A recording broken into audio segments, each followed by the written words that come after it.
Good evening, ladies and gentlemen. It is 5:30, so we might get started.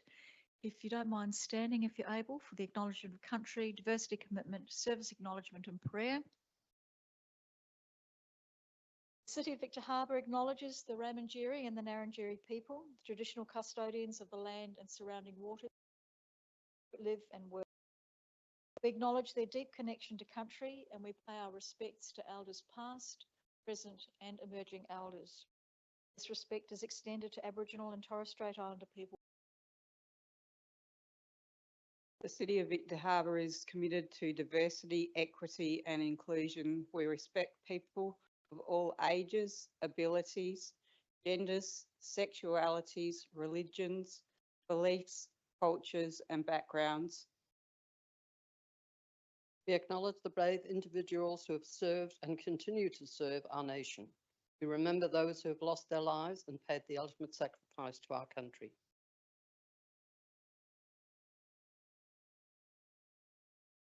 This council allow it to be an agent of change. People of this city and beyond direct and prosper.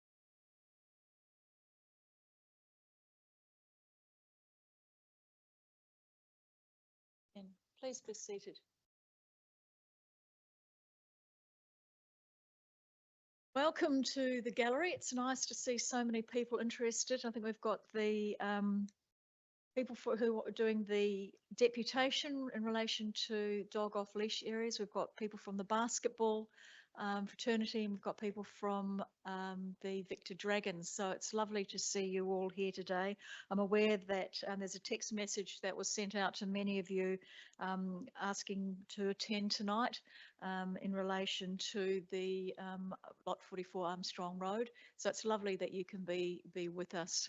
I would ask you please to refrain from talking in the gallery because it can be distracting to to the elected members and also to myself. Even if I can't hear you, I can sort of see people doing things behind me.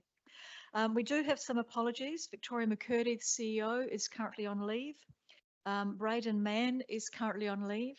And Jodie Roberts, who is the Director of Environment and Infrastructure, I think is going to be on Zoom and phone if we need her. She's unfortunately not able to be here tonight. Just on phone, okay. So thank you all very much. We don't have any items adjourned or lying on the table. And so we go to our first item of business, which is the minutes of the previous meeting. And the recommendation is that those minutes confirmed as true and accurate. Moving that way, Councillor Henderson. Do I have a seconder? Thank you, Councillor Mackenzie. Do either of you want to speak to those minutes or have any questions? Does anybody have any questions about the minutes? Councillor Burns. I wasn't here, so I don't know if they're true or not. So I can't. I'll vote negative because I don't know if they're actual or not. Are there any other questions about the minutes? In that case, I'll put that to the vote. All those in favour? Those against? That's carried. Thank you. We do have a deputation, and Gillian Evans in relation to the dogs off lead area. Thank you. If you'd like to take a seat there. Councillor Kemp, could you please show them how to use the microphone? Yep. Beautiful. Gillian, you do have 10 minutes to speak, and that includes questions. And I understand that you gave out the diagram of where you want your dogs off leash area and also a motion without notice that one of the elected members may or may not like to read out after you've finished your deputation. So please go ahead, you have 10 minutes. Thank you, and good evening, everyone. We've just heard the council acknowledge their commitment to diversity and inclusion, and the main thrust of our deputation this evening is about inclusion, because the current on-lead times for dogs on the beach is stopping a lot of people from getting down there, enjoying the beach and enjoying that time with their dogs. I don't know if you're aware, but in the last national census, 40% of householders in Australia own a dog, and I don't see that being any different in Victor Harbor. The main difference is that we have an older community here. So many of our dog owners are elderly, often infirm. They have carer responsibilities or partners, offspring, neighbours, whatever. And many people that we talk to are unable to get off the beach by 10 a.m. in summer. These people want to have a time on the beach. They want to socialise. They want to exercise themselves and their dogs, have a swim if it's a hot day, and they can't do that. You can't swim with a dog on the lead. They can exercise themselves, and as we know, the community need those people to interact and be healthy themselves. They don't have to pay a gym membership. They don't have to have any equipment. They can just go down the beach, meet people, have community access and enjoy themselves, and their dogs enjoy themselves. So for a lot of people, getting off at 10 o'clock means they can't go because they're not in a position to have their children in school or their caring duties done, or perhaps they're just people who can't get going in the morning till their medication kicks in. So for all those people, we ask that the council consider making a 24/7 off-leash area somewhere in Victor Harbour, because at the moment, during those summer months, we travel to our neighbouring councils. We go to Alexandrina or we go over to Yankalilla. And I don't see with the population base in Victor Harbour that we can't do the same thing. We have a lot of coastline, and Kerry will mention in a minute the bit that we think might work. Anything like that would still include our tourists. There's no reason why the tourists don't bring their dogs as well and want to bring their kids and dogs down the beach for a play in the middle of the day in summer holidays. The 6 p.m. time is also a bit of a problem because that means missed dinner for family people, or once again, your caring responsibilities are happening again and you can't be there. We've chosen a spot that Kerry will talk about, as I said. That's it really. We would just like everybody to have the chance to be active with their dogs down the beach, have fun, meet people. And I think there's a space for that in Victor. Ed? Well, the area that we're suggesting, and it is only a suggestion, we're quite happy if council has an alternate suggestion, but it's based on observations that I've personally made walking this area every day, usually twice a day for the past 5 years. An area from the end of Harbourview Terrace to Oakham Street along the beach, contiguous with Frankman Parade. In this area, there's negligible swimmer or sunbather use, as the water and the beach itself is not particularly ideal for that type of activity. It's either covered in seaweed, there's a lot of rock out there. So it's an area where there's no sporting activity either. There's no fishing, there's no kayaking, no snorkeling, no ball games. Even in high tourist times, such as school holidays and public holidays, that is still the case. In fact, the only people that we usually see in that area are dog walkers. There's no plover fence off in that area that we've observed over that period of time. On any day at any time, dog walkers outnumber any other users on that particular area of the beach, and including in holiday and tourist times. That's where we see tourists taking their dogs for a walk often as well.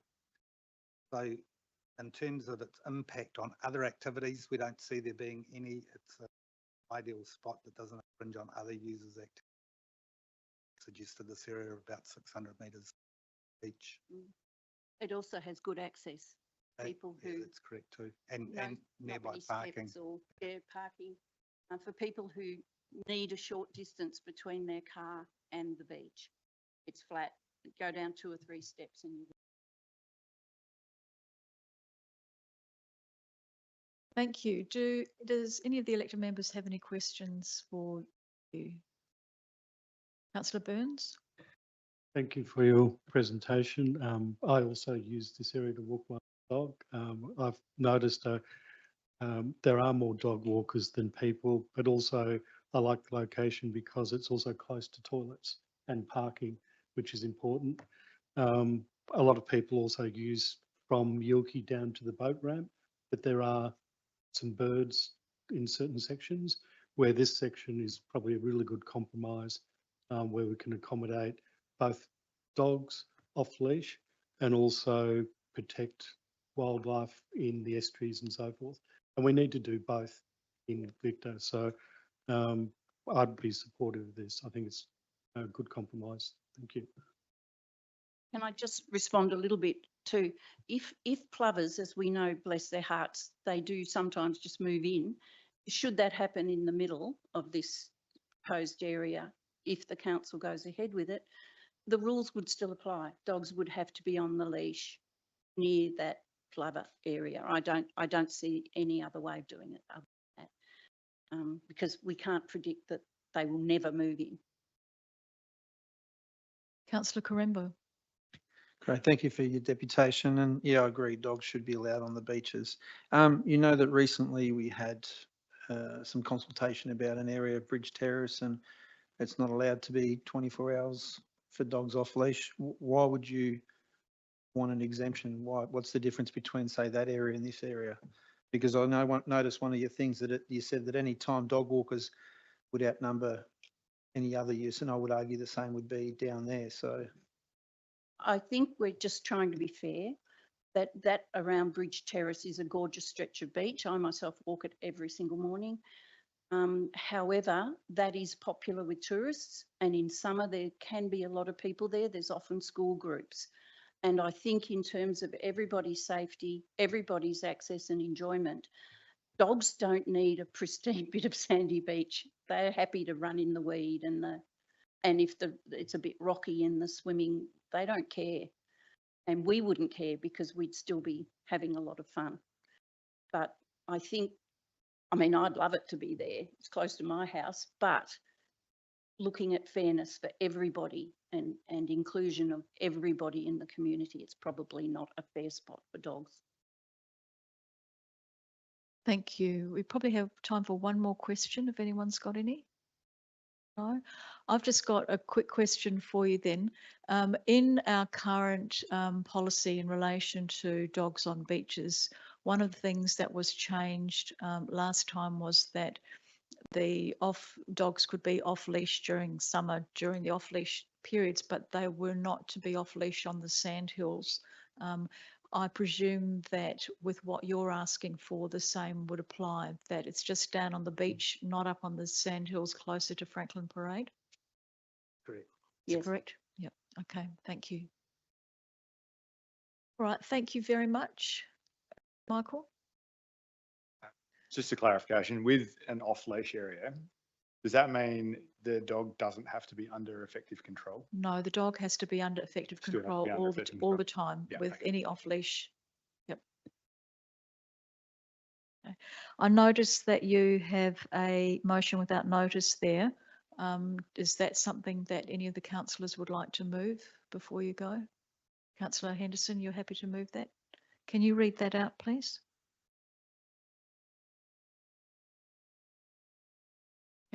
Councillor Henderson?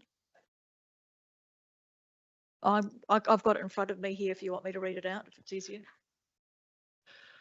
The motion is that council investigate the establishment of a 24-hour dog off-leash area suggested as contiguous with Franklin Parade between Harbourview Terrace and Oakham Street, approximately 600 metres in length, with timing based on reporting back to council prior to passing of the 2024-25 budget. Thank you. Do I have a seconder for that motion? Councillor Burns, would you like to speak to it? No, as I mentioned before, I fully support this, and hopefully we get this through as a compromise for those people who like to walk. And I agree, dogs have to be under control, but it allows dogs to also socialise, not just people, which is important. Thank you. And sorry, Councillor Henderson, I forgot to ask you if you wanted to speak to your motion when you put it. Yes, thank you, Mayor. Yes, this is all about inclusion, and that's why I've moved the motion. Thank you. Does anybody else want to speak to this? Councillor Quaremba?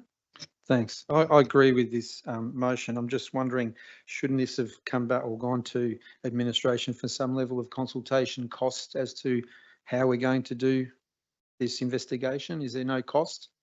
at all? This is why I think the motion is to investigate it. So when they investigate it, they'll look at the costs that may be involved. Okay, so it's just actually just So it's about just about setting up the process to actually Yep. then come back to the chamber, then go out to consultation potentially. with Okay. timing-based reporting back to the council prior Sure. to passing the budget. So if there are costs associated with it that need to be It'll put come in back as the a formal budget, motion. it'll come back into the Okay. chamber. Thank you.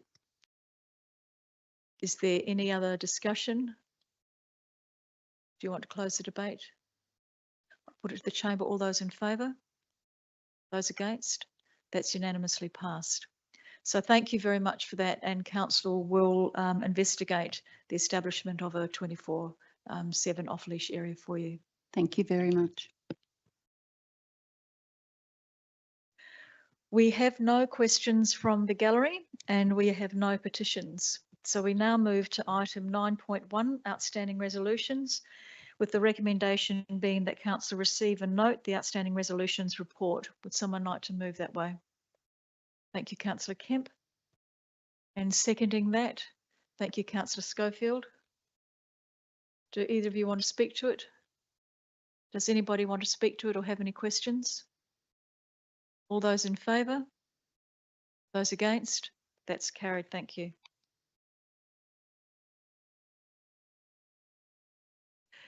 Uh, 9.2, we have a partial review of the delegations register as a result of changes to the Local Government Act. The first recommendation is that council notes the environment protection noise policy has been repealed and will be removed from the delegations register. Does somebody want to move that way? Thank you, councillor Henderson, and seconding councillor Schofield. You want to speak to that? No, does anybody want to speak to that? All those in favour? Those against? That's carried. The second recommendation is revocation of delegation, that having conducted a partial review of the delegations register, council revokes its previous delegations to the Chief Executive Officer of those powers and functions under the Local Government Act, Appendix 42, and Planning, Development and Infrastructure Regulations 2017, Appendix 56A. Someone like to move that way? Thank you, councillor Kemp, seconding councillor Henderson. Do either of you want to speak to that? Does anybody want to speak to it? Councillor Burns? Thank you, Mayor. I just had two clarification points. One is that I'm assuming it's effective from when we vote on this and it's not retrospective. And secondly, that so the points where they're talking about roads and so forth don't relate to any land directly adjacent to the ambulance land. I'll ask Director Patas to respond to those questions. Yes, through the Mayor. First question, yes, comes into effect immediately. It's not retrospective, so it's moving forward, and it doesn't relate to any roads at all. In fact, they're fairly minor amendments. Yep. Any further discussion or questions? I'll put that to the vote. All those in favour? Those against? That's carried. Thank you. The third recommendation is quite long, so I won't read it. It is on the board if you want to read it. But it's basically council exercising its power contained under section 44 to delegate the certain powers and functions under the Local Government Act, Appendix 42, and the Planning, Development and Infrastructure General Regulations. And those powers and functions be delegated to the Chief Executive Officer in accordance with the Act. Someone like to move that way? Thank you, councillor Schofield. And seconded by councillor Schiller. Either of you want to speak to that? Anybody want to speak to that? All those in favour? Those against? That's carried. Thank you very much.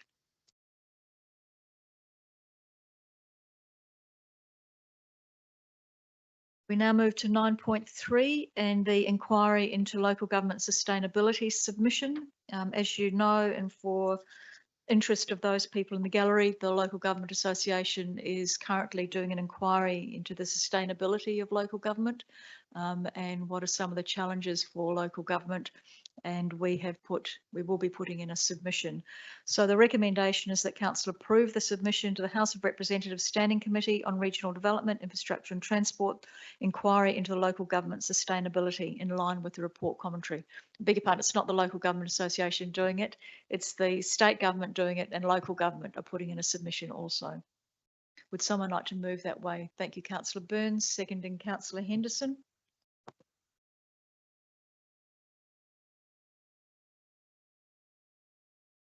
Would you like to speak to that, Councillor Burns? Yes, I'm supporting the submission. It's quite comprehensive, what's been identified, and just about everything I could think of has been included. So it was a good job. Yep, no, thank you. And if any elected members have anything else that they'd like to add, you are able to put in personal submissions through the LGA if you also would like to. Councillor Henderson, do you want to speak to this? Does anybody else want to speak to it? No, in that case, then I'll put it to the floor. All those in favour? Those against? That's carried. Thank you.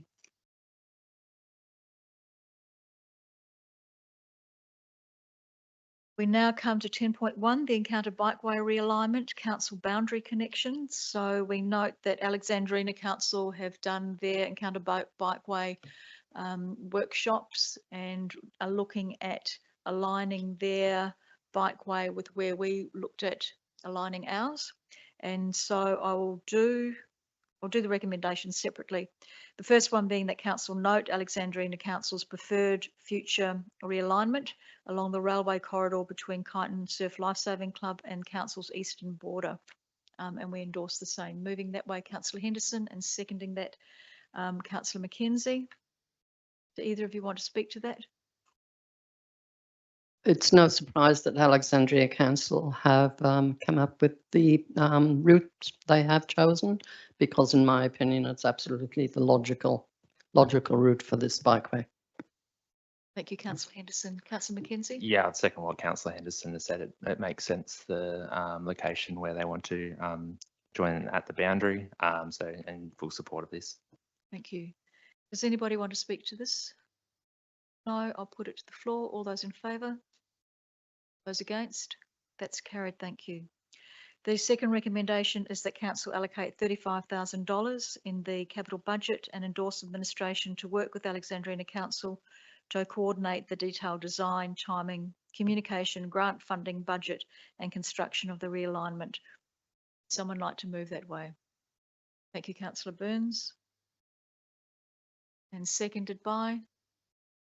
Thank you, Councillor Schofield. Councillor Burns, do you want to speak to that? Yes, I'm supportive of this being in the budget. I think it's been long-standing, and I'd like to see it progress. It's one of those areas that will benefit the community, and I think, and if we can start this as soon as possible in the new financial year, that'd be great. Thank you. Councillor Schofield, did you want to say anything? Does anybody want to say anything? Councillor Kemp? Yeah, it's just a question along the lines of the corridor with the railway. Is it going to be fenced off, or is that part of the design process you're talking about? Because, we don't want to expose our community to the railway tracks, just considering what's happened just recently.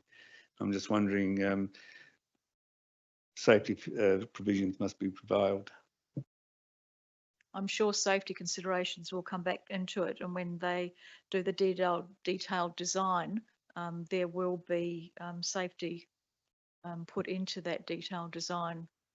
It's what part of the $35,000 is for. Is there anything else you want to add to that, Graham? No. Are there any other questions or comments? I'll put it to the floor. All those in favour? Those against?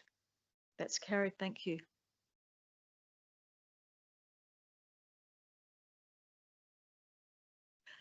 We now come to the grants programs, 10.2 being the Community Wellbeing Grant Program.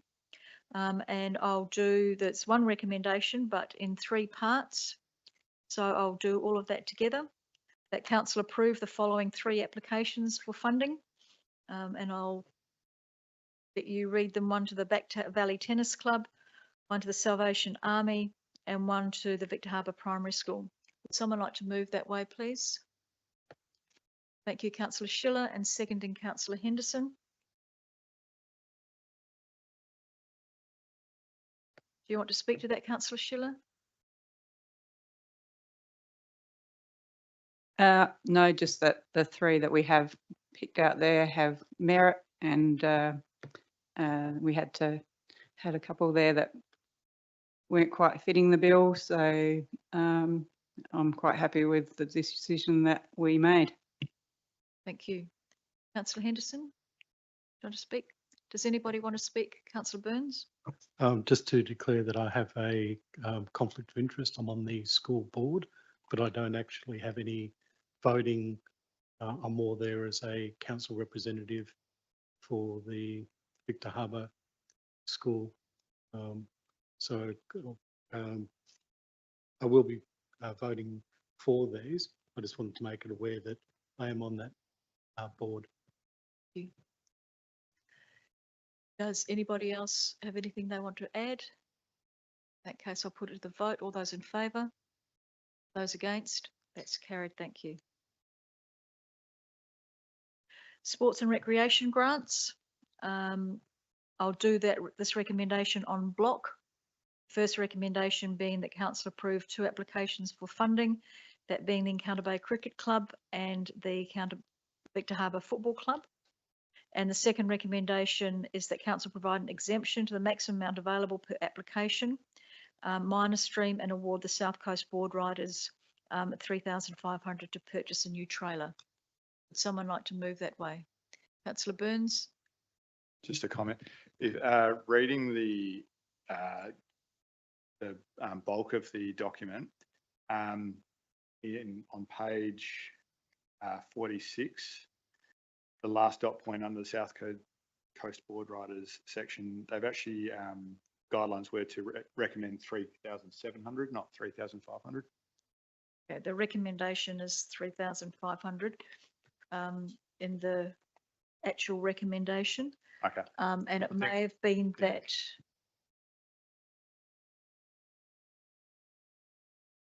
no, they asked for 7,400, but the recommendation is 3,500. I'll just check with Graham. Through the mayor, I acknowledge there's probably a discrepancy there. It's not for the full amount that they've asked for, but there's certainly a discrepancy between the 3.7 and the 3.5. Yeah, some was for equipment. So this is purely just for the trailer component of it. But I haven't got the detail as to what the trailer component is. I think we'll go with the recommendation of 3.5.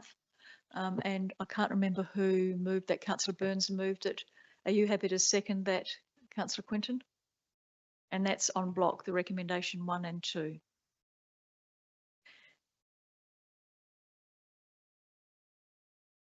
Do either of you want to speak to this, Councillor Burns? I'm supportive of the grants proposed, and also very pleased to see there's still a allocation in there for the Victor Harbour Dragon boats in the next financial year, which was very pleasing. Yes, we've kept that behind until we find that land for them, which I believe is getting closer. Councillor Quinton, would you like to speak to this? No. Does anybody have any questions or like to speak to it? In that case, I'll put it to the floor. All those in favour? Those against? That's carried. Thank you. There are no reports for council decision in relation to corporate and customer services. So Karen had the week off. Environment and infrastructure. So this is the road and public place naming policy. We had a workshop a couple of weeks ago with that, and the recommendation is that council adopt the reviewed road and public place naming policy as provided under separate cover. Would someone like to move that way? Councillor Burns, thank you. And do I have a seconder for that? Thank you, Councillor Mackenzie. Either of you want to speak to that? Councillor Burns? Thank you. The workshop addressed all my questions, so happy with what's proposed. Thank you. Councillor Mackenzie? Anybody have any questions? All those in favour? Those against? That's carried. Thank you.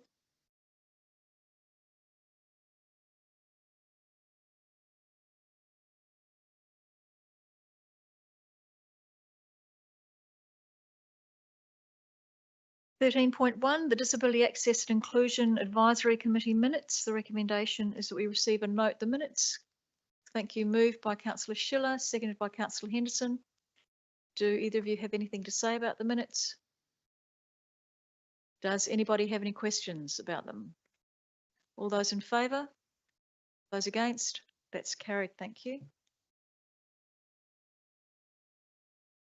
Subsidiaries and representative reports. The Victor Harbour Horse Tram Authority budget and draft business plan.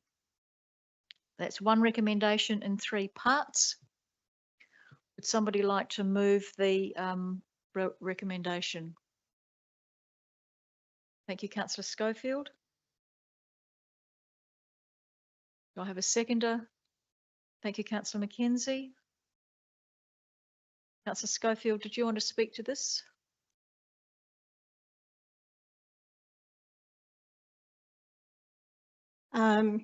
Look, I think looking at the business plan is really good for going into the future. I also believe that the budget, given some of the restraints that the board have had to deal with in the last few months, is looking quite good. It's on track. Thank you. Does anybody have anything else they'd like to say? Councillor Burns? Thank you. I'm certainly supportive of the capital budget. I do have concerns, a single concern on the business plan. I would have liked to seen the council contributions decreasing over the 5 years rather than being the same. The rest of the business plan I'm fine with, and the operational budget, I'm concerned that it's maintaining the same annual contribution even though they're making an increase in profit. Council has invested into the horse and tram specifically to help them make an increased profit, in which case I would like to have seen an annual reduction. I don't think that's unreasonable because that allows us to put other money into other community areas, but maintaining it the same where they're increasing their profit. Yeah, I can't support that. So supportive of 3, but not of 1 and 2. Okay. If you're on page 66, their key financial indicators. So in 2021-22, their own source funding was only 52.5%, the rest coming from council.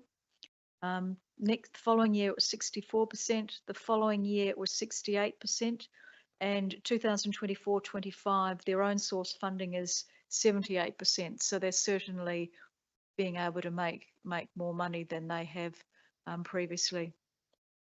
Yep. Karen, did you want to respond to Councillor Burns? Thank you, through the Mayor. Only to say I know that they've been doing what they can to try and build their new stables and behind the scenes experience. They're certainly looking to find ways to continue increasing their revenue, but if they're holding their expected contribution from council to the same value, I note they're not also looking to increase it as their costs are increasing as well. So I suppose it's whilst it's not an actual number reduction, and going to the Mayor's comment of increasing own source revenue, they are essentially not asking council for more, which would be an expectation if they were holding status quo. Might not be a satisfactory answer for you, but in these tough economic times, we know that costs are in fact increasing and quite significantly. So I think they see it as ultimately a reduction from council. There any further discussion? Councillor Kemp, then Councillor Quaremba. Yes, I'm not supporting this at the moment because looking through the documentations, there are mistakes in the figures. If we go on page 65 of the agenda, if you add up those figures on expenses versus revenue, there's only $200 variance. And I would expect if something comes to council that it is correct. If we go to their business plan, under their statement of comprehensive income, and they talk about in their business plan that it's a break-even budget, but there's a $15,000 deficit in their corporate statement, the statement of comprehensive income. So are they going for a break-even budget like they say every year? That's what they're trying to do, or now they're going to a $15,000 deficit. If we took away the $365,000, the horse tram would have a $380,000 deficit bill every year. But because we contribute that money, and I'm not against contributing the money, but we've spent a lot of money in doing a VIP area for the stables. They've already running tours in that area, yet I would expect to see in this business plan a reduction of this council contribution, and they haven't shown that. So again, we were told by the board that you'll see a drop in contributions once we have the VIP area up and running, which it is. And I guess they'll get better at it. But again, we've just got to hold to account our subsidiaries. And so I think I'm not supporting it as it's written with these mistakes in the document. Kelly, would you like to respond to that? Point of order. And what is your point of order, Councillor Kemp? The one thing about in meeting procedures. So what is your point of order? I'm explaining it, if you allow me to explain. Well, if you let me know what regulation I have not passed, then I'm happy to take your point of order. Meeting procedures. I've got that one. The situation is that you can't bring staff administration into the debate. They can answer questions, and basically that's all that the staff are allowed to do. They can't actually get involved in the debate around the chamber, and that's what I see as happening. Thank you, Councillor Kemp. I reject your point of order. I'm asking to your order. Please wait until I explain to you why I'm rejecting your point of order. I'm asking the Director of Finances to respond to your accusations that there are mistakes in the financials of the horse-drawn tram. It is important that all of the elected members have the correct information. And so as part of the guiding principles in me officiating over this council meeting, I am requesting that the director respond to your comments, and if your comments are inaccurate, then provide accurate commentary. So I reject your point of order for those reasons. Would you like to go to the members and ask them if they would like to reject my point of order or my response? Are you moving that? I am not moving that. You started to before I asked you if you would let me speak. Yes. Well, I'll move to overrule your order. Do I have a seconder for that? Carlos Quaremba. All those in favour? Those against? Sorry, that is lost, Councillor Kemp. Kelly, can you please respond, and if there's any information that Councillor Kemp has got wrong, correct it. Thank you, through the Mayor. So just a couple of points there in terms of the statement of comprehensive income. The operating surplus deficit is basically showing that there is a break even with council's contribution. The $15,000 is essentially a gain on disposal or revaluation of assets. So that's something that happens in terms of what accounting speak is below the line, and it doesn't actually impact the surplus or deficit from a comprehensive income point of view. It's a transaction that occurs against the balance sheet essentially. So it's an accounting transaction, a book entry as such. In terms of the amounts, the additions, I'd have to add them up. I haven't actually added those up. They're not in our system at all. So there may be a $200 discrepancy there. But in terms of the key financial indicators, as Karen mentioned before, with the subsidiary looking at similar contributions from council. Essentially what they're doing is absorbing any CPI or index through increase in expenses and providing a better result for council without the council's contributions having to go up by CPI as well, which shows when you look at their own source funding, which is going from 68% in this year to 78% next year. So they're absorbing that by increasing their own funding. So hopefully that helps a little bit in terms of what their accounts are showing. Thank you, Kelly. Councillor Burns, you want to speak, and then Councillor Quaremba. Just a clarification question. When the income that the horse and tram earns should offset its increase in costs, not the council contribution. So they're earning more than enough to offset CPI increases. And I would have thought that there won't be a council contribution, but it would decrease each year as their own income increases, basically having some sort of target or KPIs. So the council still contributes, but the whole intention was that it tries to get as much self-funding as possible, as all subsidiaries should do for council. And they've done an excellent job. So you're asking a question, Councillor Burns? Just because you have spoken. Just I hear what you're saying. I would actually look at it differently. Councillor Quaremba. Thank you.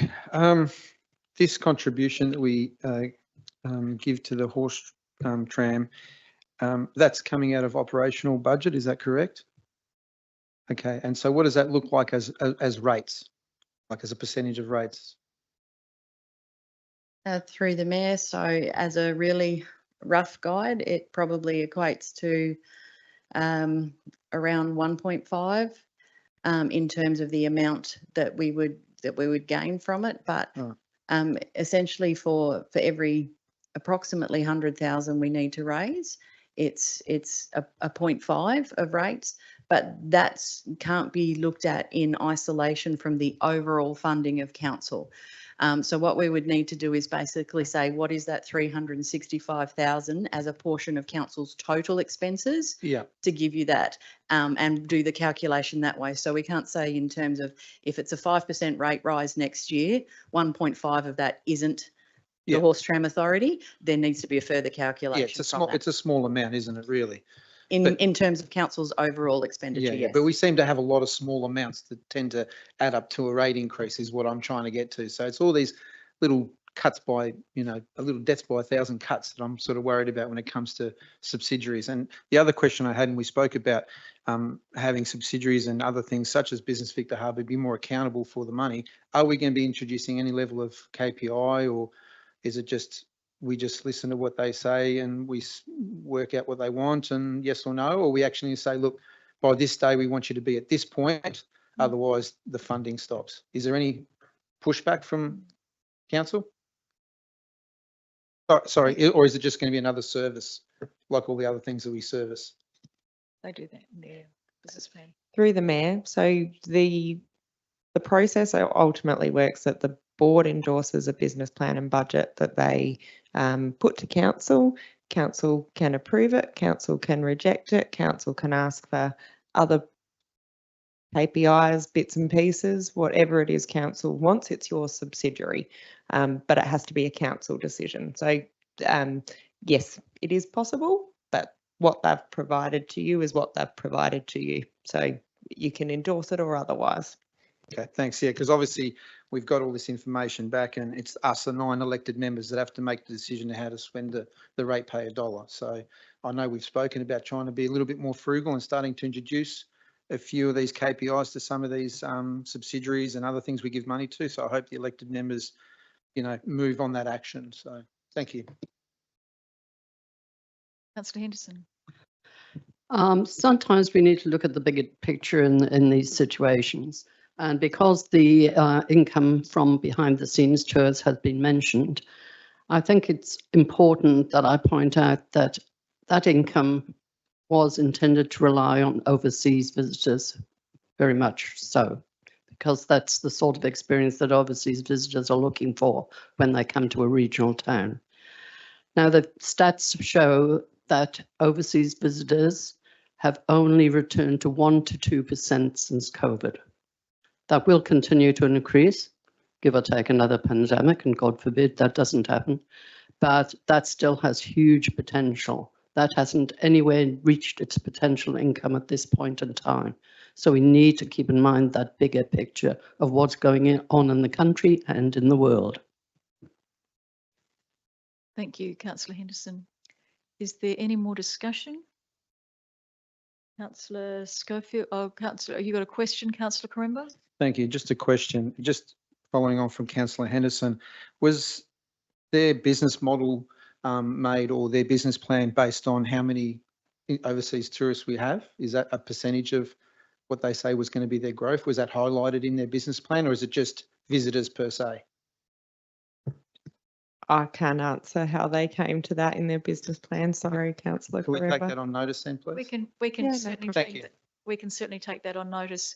And then one of the things talking about the stables is that the stables actually haven't even officially opened yet. The official opening is in a couple of months. It's only been running for a couple of months, and therefore any money that it's making is really only a couple of months old. So we need to also remember that. Hopefully this time next year we'll see the money that that brings in. Does anybody else have anything that they want to contribute? Councillor Schofield, do you want to close the debate, please? Thank you. Yes. I understand where you're coming from, but I think you need to be really looking at the bigger picture.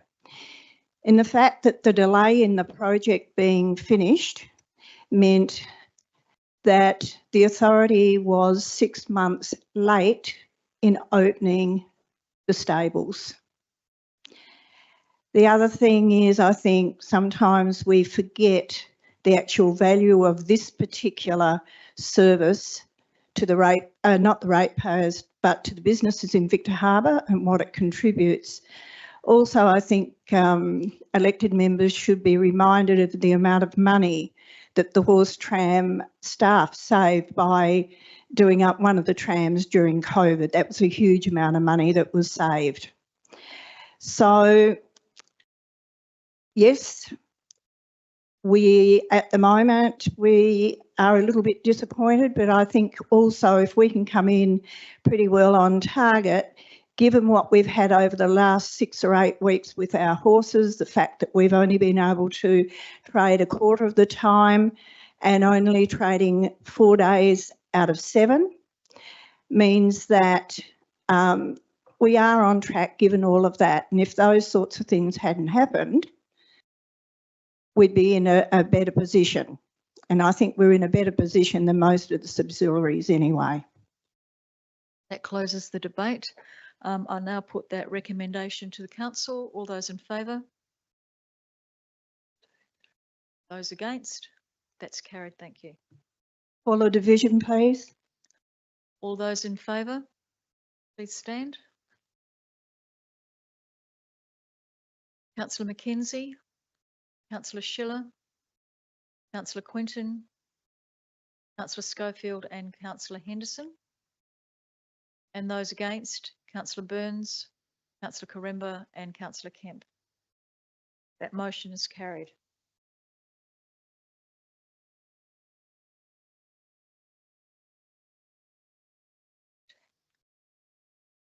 There are no matters of urgency. There are no questions on notice. Are there any questions without notice? Councillor Quaremba. Thank you, Mayor. Just a few questions in fact, regarding the new ambulance site. You can take these on notice if you like, and I'd just like them minuted as well, please. Question number 1, has council given consent to the minister for the demolition of the house on the proposed site? I'll take that on notice. Yep. Is further Tuck Reserve revocation likely to occur given the overflow ambulance station vehicular right of way into Hicks Court? I'll take that on notice. Is the revocation, if this revocation is to occur, will there be further public consultation? I'll take that on notice. Yep. In the community land revocation report issued by council, it stipulates the minister is committed to a noise mitigation vegetation barrier. Could administration please explain how this is to occur if there is a vehicular right-of-way through Tuck Reserve onto Hicks Court? I'll take that on notice. That Thank you. last one may need to go to the Minister or to the SA government for a response, as it's not our responsibility in relation to that. And if you could perhaps, Councillor Quaremba, send those Sure. notices to those questions to administration, they'll be more than happy to answer them, I'm sure. Just quickly, it was actually question 4. It was actually our report that said there would be a noise buffer. So to the best of my knowledge, but I'll follow that up. Thank you. Thank you. Are there any other questions without notice? No. We now move on to motions without notice, and Councillor Quaremba, you've got a motion in relation to lot 202 Armstrong Road. Thank you, Mayor. I move that the City of Victor Harbor allow key stakeholders to present to elected members what they believe to be a community-driven, financially sustainable alternative for the sports and community precinct on the proposed land at lot 202 Armstrong Road. Thank you. Do you want to speak to your motion? Just the only thing that I'd like to mention, and this is part of why this motion is come about, in the commentary, last section of the commentary, last paragraph, it says, and this is council commentary, by the way, should there be an alternative community-driven proposal, brackets, administration is not aware of such, this could be presented by the individual or group making a deputation to council by request.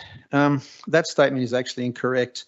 I believe the administration has known about an alternative proposal for quite a while, and some would argue that they've been dissuading the primary key stakeholders from presenting to the council, and that's why this motion has come about. So I think, considering that we're about to undertake probably the biggest project this council's ever seen, and not really knowing the complete burden that we're going to present to our community, I think it's prudent that we investigate every possible option. There's no, I guess, loss in hearing what they have to say and what they have to present, and that way we can at least dot the I's and cross the T's.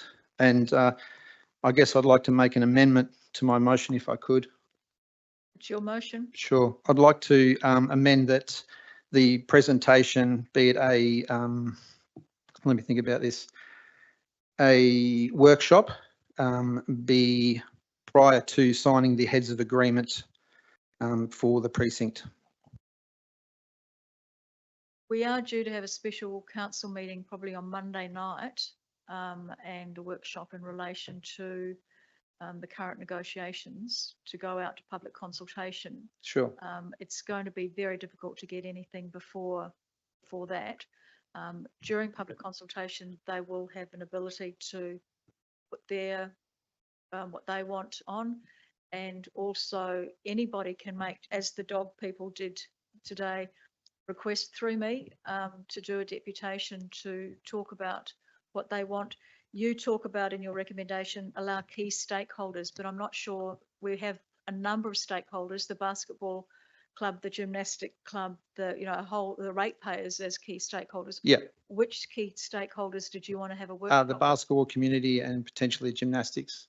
Okay, so you want to change your recommendation to your motion to that? Well, it's just a broad motion to allow these people to come and speak. They can come and speak anytime. Yeah, no, I understand that. But like I said, they did ask to have a deputation and they were dissuaded by the administration from doing so. So that's why I've put my motion up. So I'd like to see it stand as is. Yep, that's fine. Do I have a second for the motion? Councillor Burns? Do you want to speak to it, Councillor Burns? I was just after clarification. I'm just a bit concerned that if administration were aware of this previously, because at the last Audit and Risk Committee, the chair actually specifically asked the CEO, were there any other proposals? And the CEO said none. So I'm a bit confused. Either there has been an awareness of a previous proposal or there's not. So administration is saying that there has been no discussions, no consultation with the Basketball Association previously. Kelly, do you want to respond to that, or Graham?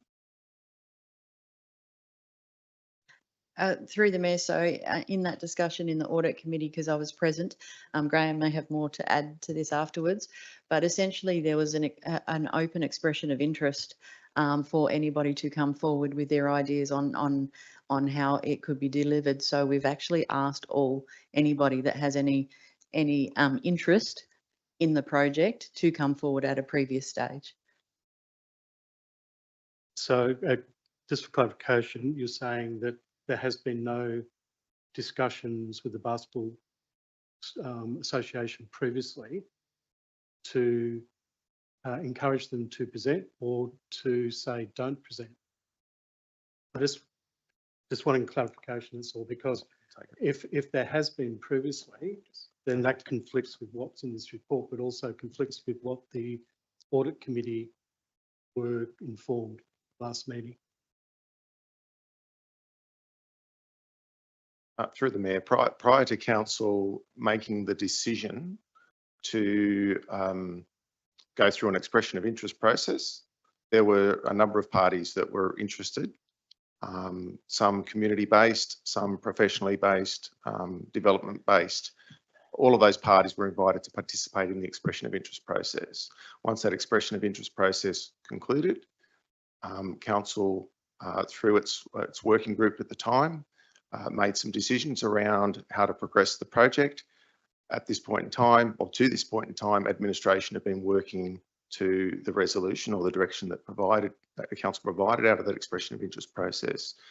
And since that has occurred, I'm not aware of any requests for deputations to Council with regard to the basketball group or any other group, in fact, wanting to make a deputation to Council. I'd be happy to be corrected if someone knows more than I do, but I'm not aware of one. Thank you. Sorry, Councillor Quaremba, Councillor Burns. Councillor Schiller, you wanted to speak?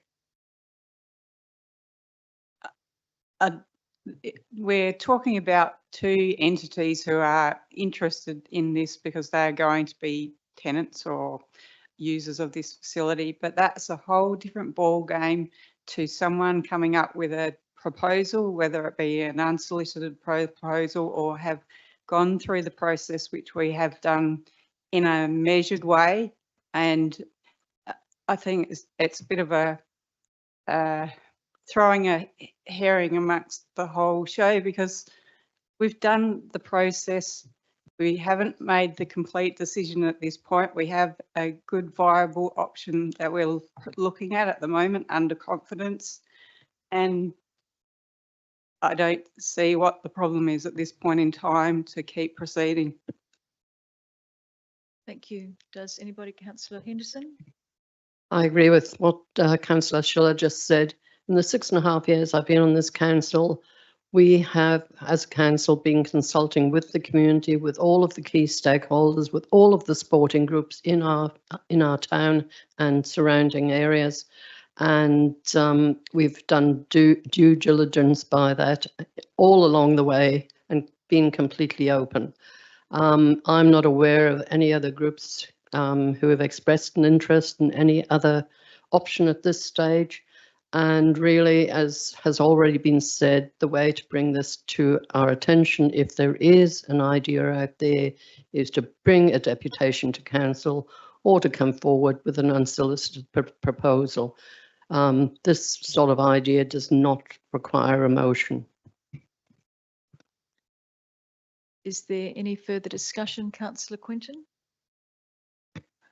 I think it's really important we hear out Councillor Quaremba's motion and put it through, because it is important to look at all available options. I have been privy to see the plans that were the community-driven plans, and to my eye, they look very good and very will deliver exactly what we need and can potentially be done by the community for much less cost.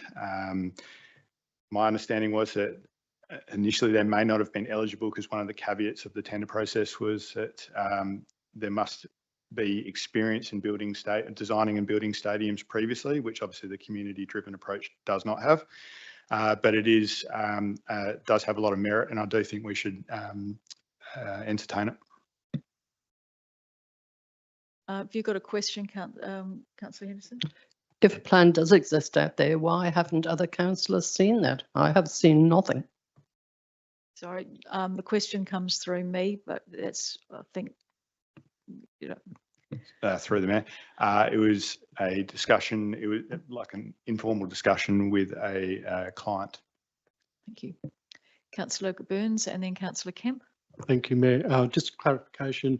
Am I not correct that the intent of the sports precinct was to deliver a facility that could be used by the Basketball Association and hopefully the gymnastics?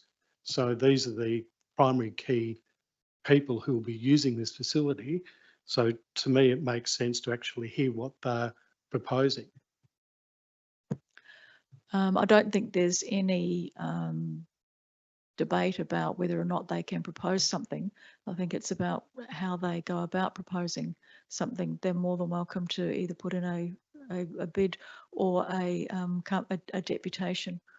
I suppose the only constraint with a deputation or bid, and I understand that is a valid option, is they're restricted to 10 minutes.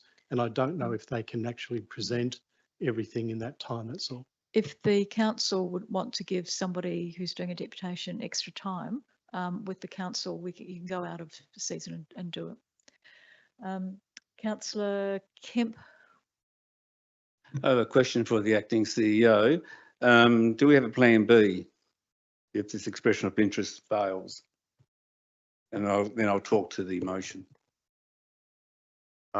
Through the mayor, at the moment, the work that council's going through at the moment as a result of the expression of interest work is a plan B, or perhaps a plan C even. A number of other plans already existed before this. Has it got a plan beyond that? Whether council continues with this process, council would certainly have to regroup and determine what it does next, or revert back to the other options, and that would bring about budget impacts as well that it would need to reconsider. Thank you for that. I support this proposal because I think that under our unsolicited policy, I think it says stage one, it's either the CEO or the chamber can receive an unsolicited proposal from a community or developers or whatever. So I think I'll see this workshop will be a top workshop for a proposal to be sent to us to look at, and discussions around that, for that reasons to have a plan C or D, which one it is, to ensure that if the expression of interest doesn't get up, then we don't have to wait an extreme period of time to get another proposal available. We'll have one sitting there in the waiting room, if you want to call it. So I support this. Sorry, Councillor Kemp, just to clarify, the expression of interest process was concluded. So it's the next step beyond that process, which is engagement in terms of what a built form and an operational a proposal might look like. I was just talking holistically. Is there any further discussion? Councillor McKenzie. I just want to add, I think it's important to not forget the current offer that we have on the table that we're discussing at the moment. And compared to the alternative we were looking at within our budget, I think, we should really be considering the current offer that we have. And just a question for staff, will the developer be consulting with these stakeholders in the coming stages? Through the mayor, certainly there's still plenty of opportunity for further consultation once council makes its decision around this next stage of the current procurement process. Yep. And in fact, we're open to having some of that now in terms of some of the operational elements. So that's starting to take shape at the moment. Councillor Schofield. Look, I was not aware of anything else being put on the table until the weekend when I had a phone call. And I guess now I'm just looking at all this and thinking, gosh, we're in a little bit of a muck. We've got things coming out of our ears left, right and centre. So I think we should go ahead with what we're doing. The public consultation will allow additional information to come in, but we've got meetings scheduled. And I think it's important that we go ahead with those meetings. It's also important that we take note of the two sporting clubs. But as it's been said tonight, there are opportunities for them to come to the table when we go out to public consultation. So nothing's set, but we do have commitments in place, and I think we have to honour those commitments, but we also need to honour those sporting groups in the fact that we listen to them. But the order may not be as some people want it to be. Graham, I'd like you to make a comment. Sorry, through the mayor again, just to clarify, Jodie's just clarified as well, and perhaps it comes back to the councillor question about plan B or C or whatever it might be. There is $1 million still allocated in the current budget for design, should council not continue with this other proposal. Councillor Quaremba, would you like to close the debate? Yeah, I would. I guess a few things. One of my biggest concerns is that we're relying on the people that haven't been able to deliver this project for 10 years to do the same thing again, and I just don't trust that that's going to happen. And now we're bringing in a developer who potentially may not have the community's best interests at heart.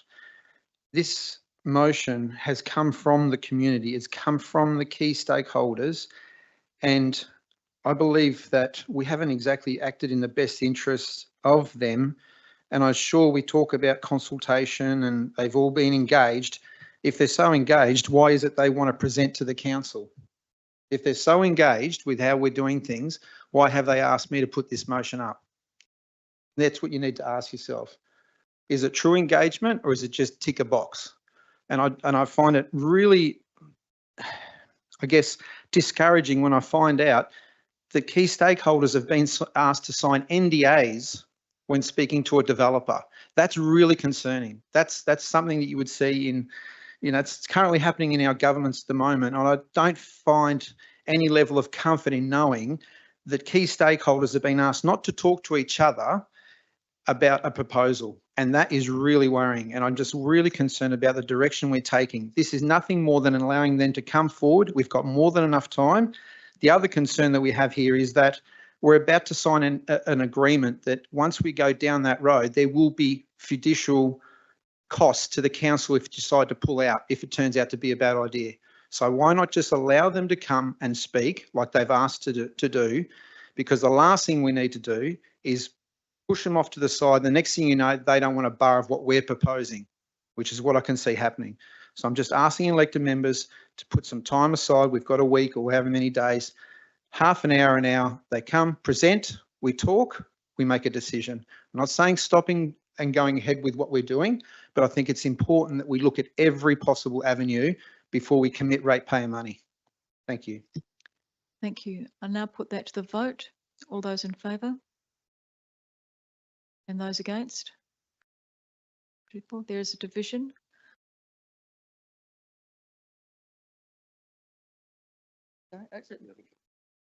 No, I've got to do a deciding vote.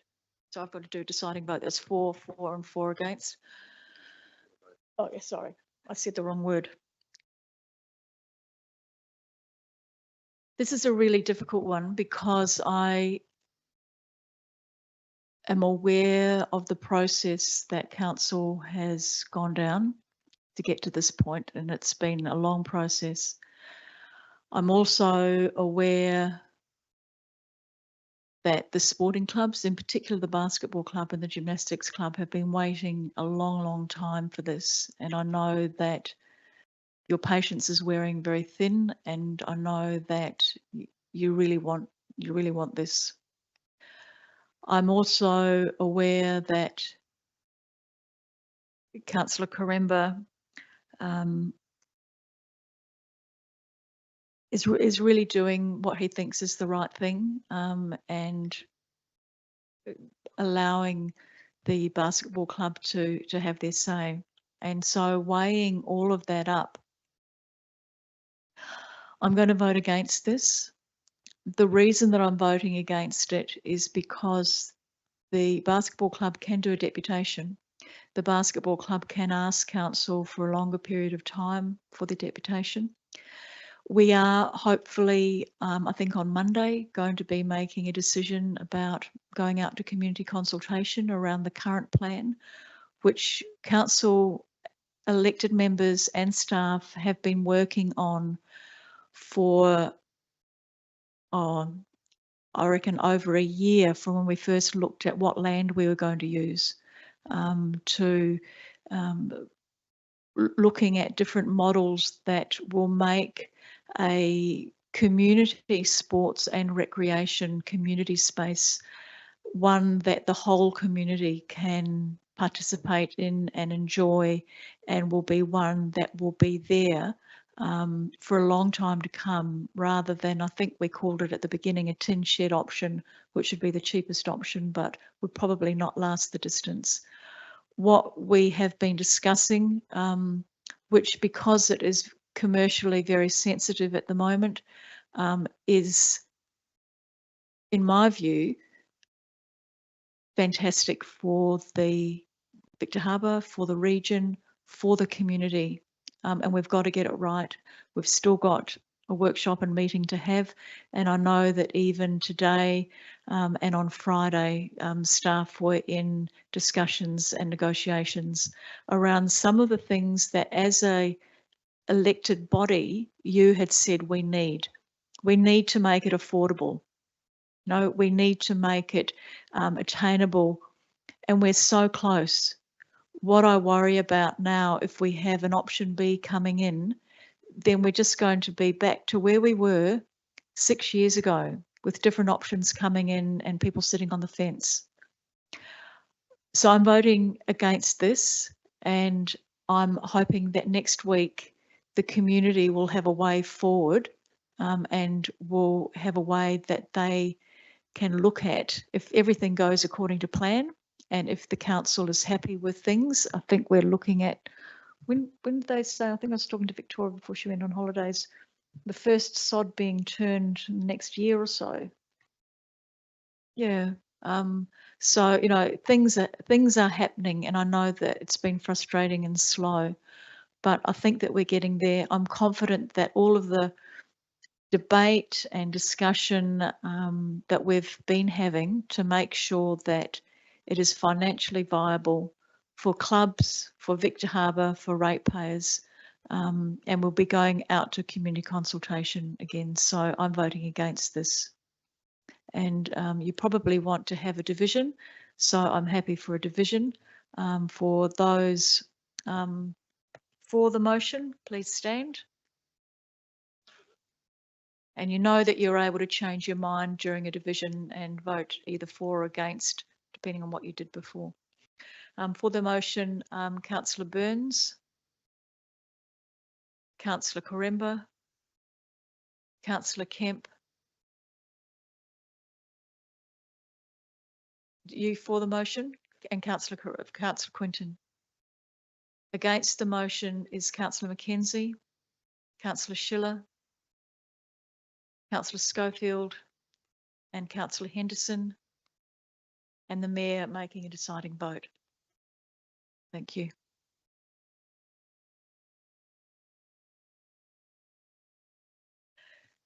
Councillor Quaremba, you have another motion on notice. I do, thank you, Mayor. Regarding Orca's taxi service. Yes, it's not quite regarding the service, but they're part of it.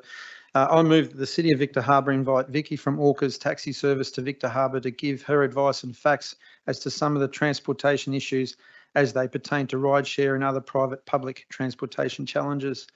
As elected members may be aware, we're potentially going to be having a joint briefing session or a workshop with Alexandrina Council to address some of these issues. What I did as an elected member, when I found out about this, I started to talk to some of the stakeholders in this, because I know that a lot of people think that Uber is the answer. But I went and spoke to Vicky and also the guy from Des's Taxis, and just started doing a little bit of research. Victor Harbour, we've got a taxi service. We're the only area that does have a taxi service, but it does cover other areas within Victor and even as far as Salix, I think. But it's important that we allow her to come down and explain what potentially we may gain or lose by encouraging for rideshare. There's a lot that the taxi service does that people wouldn't know about. I'm not going to go into it. I'd prefer that everybody had an opportunity to allow her to come down and have a say. I understand there's a potential for a deputation, but once again, it's very limited. I think it's better if we just have a little workshop and then we can go well equipped to the briefing set or the workshop with Alexandrina Council with all the information we need versus trying to get it on the run. Thank you. Do I have a seconder for that? Thank you, Councillor Burns. Do you want to speak to it? Yes, I'm supportive of this. I actually was looking in favour of having this at the joint presentation, but I did understand in looking into this that it's really the taxi services that are within the area of Victor Harbour, and it may not necessarily be something of interest to another council. It's not a shared taxi service. So otherwise, if it was, I would say do it at the joint presentation. So that's why in this instance, I'm supportive of this. Thank you. Councillor Henderson and then Councillor Schofield. Because we have a workshop coming up and all of the stakeholders in transportation in the area will be at that workshop, I don't see the need for this. I'd also point out that we are not the only local town with a taxi service. Goolwa also has a taxi service now. So your information is not up to date. Councillor Schofield. Yes, look, I agree. I can recall in the last council term that the mayor and I actually did speak to these people. We had a meeting with them about this. I tend to think that if we are going to really take seriously the transport across our region, and we have some other stakeholders, transport stakeholders at that workshop, then I think it would be good for all of our taxi companies in Victor Harbour to attend. And I look at it along the line of within business, we often think, yes, we've got competition and we're not going to share anything with our competitors because we want the extra buck. But sometimes when we have a service that isn't meeting the needs of people, then obviously there is a reasonable amount of money being distributed pretty well even across the 3 or 4 services. And if we can get them to come together and we can talk about what is missing and what is needed, perhaps then we're going to be able to deliver to our community something a little bit better. And I bring it back to when we had 3 chemists in Victor Harbour, and this is going back quite a few years ago. We could get a service 24 hours a day because they worked together. And in the sign in the shop said, lay laws are open on duty, or gold sacks are on duty. And so they actually worked together, and we in Victor Harbour had a 24-hour chemist service. I have come from a business where an industry, we came together as aquaculturists to deliver a service to the people in South Australia and Australia. So I understand how some of these processes can work if we're a little bit broader in our thinking. But to me, it's extremely important that we work with our fellow councils to come up with something that's really good for our communities, because so many of our community members cannot drive and rely on the service. But we need everybody together not just the odd one or two. We need to come together to work out how we can work together and how we can produce a really good system for our community. Thank you, Councillor Schofield. Councillor Schiller? Question for administration. Have we basically got a format for the workshop? And is this, are all stakeholders of all transport, both private, public, are we intending to invite them all, or do we need to express that in a motion? This motion at the moment's only targeting one person, so that's actually not fair to the rest of the transport community, both private, public. So firstly, the question is, does administration know whether that was going to occur? And if it isn't, should we put a motion up to make sure that that does occur? Through the Mayor, the workshop that we've been invited to, or that elected members have been invited to from Alexandrina, we don't have a date or a format for that workshop yet, or an agenda. My understanding at this point is that there's no, that wasn't the intent of that workshop, was to come together as a first point of conversation across the south coast of the region. But wasn't necessarily including other stakeholders, service providers and the like. Although it may do, we have to have that. We have to have that conversation. I was just going to say, when that's organised, I'm more than happy to talk to Mayor Keith Parks and look at including transport providers when they organise the workshop. Same one. As part of the same one, yep. Okay. Have you finished, Councillor Schiller?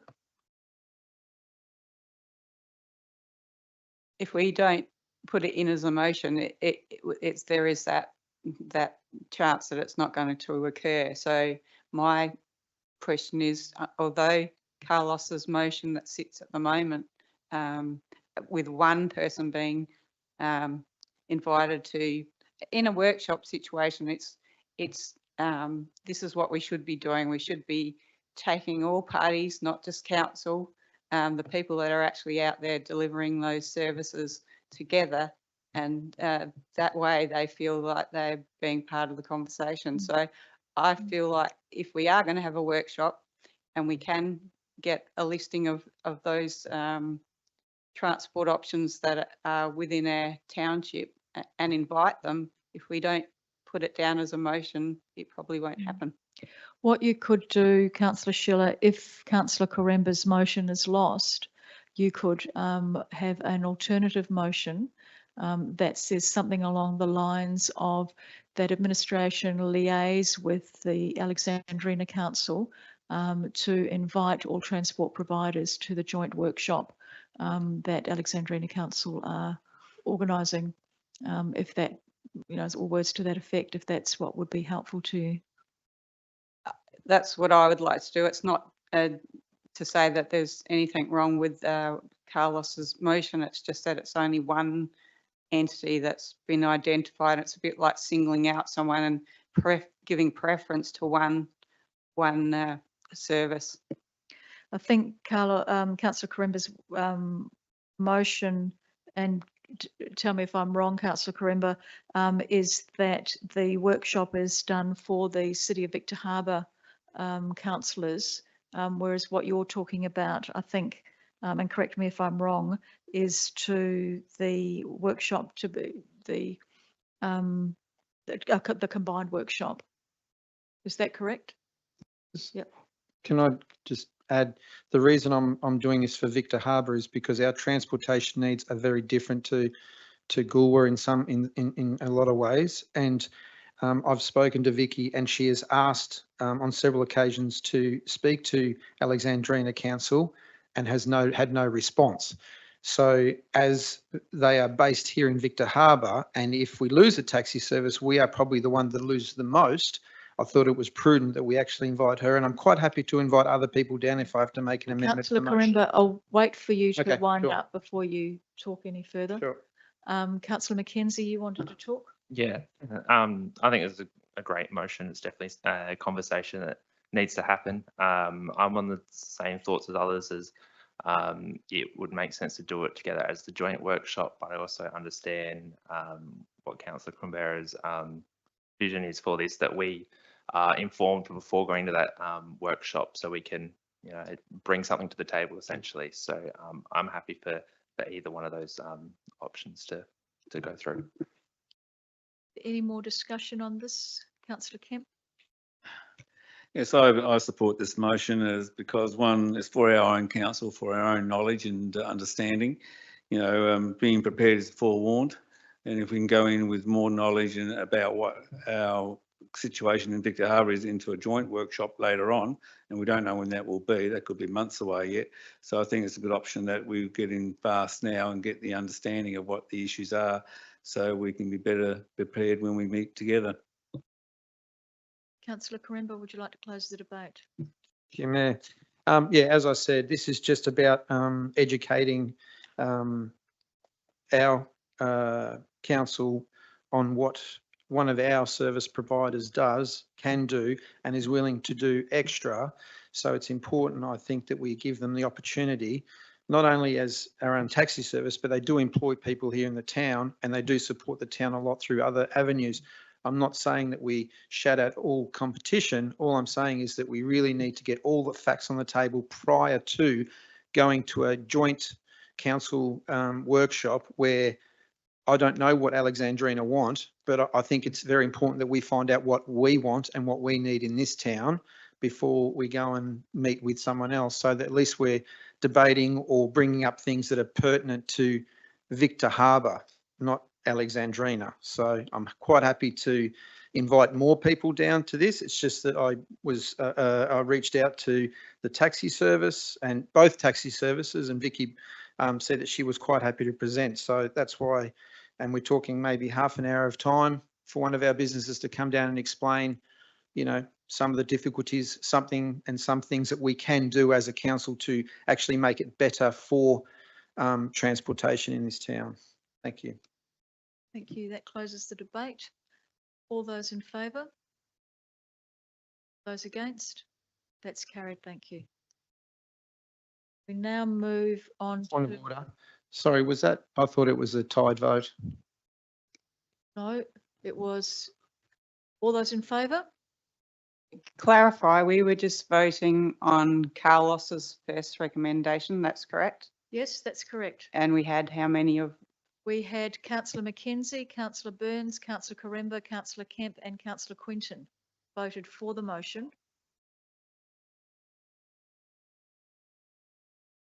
Thank you. That motion's carried. We now move on to, there are no motions without notice, or are there any motions without notice, I should ask? We now move on to the confidential items, and the first recommendation is that we go into confidence because the information going to be discussed contains legal advice that has been provided by Callity Jones lawyers in relation to the Fleurieu Regional Aquatic Centre Authority governance structure, and would on balance be contrary to the public interest at this time. Would someone like to move that way? Thank you, Councillor Henderson. Do I have a seconder? Thank you, Councillor Quinton. Either of you want to speak to that going into confidence? Anybody want to speak to that? All those in favour? Those against? That's carried. Thank you. Thank you very much, Gallery. You'll need to leave now.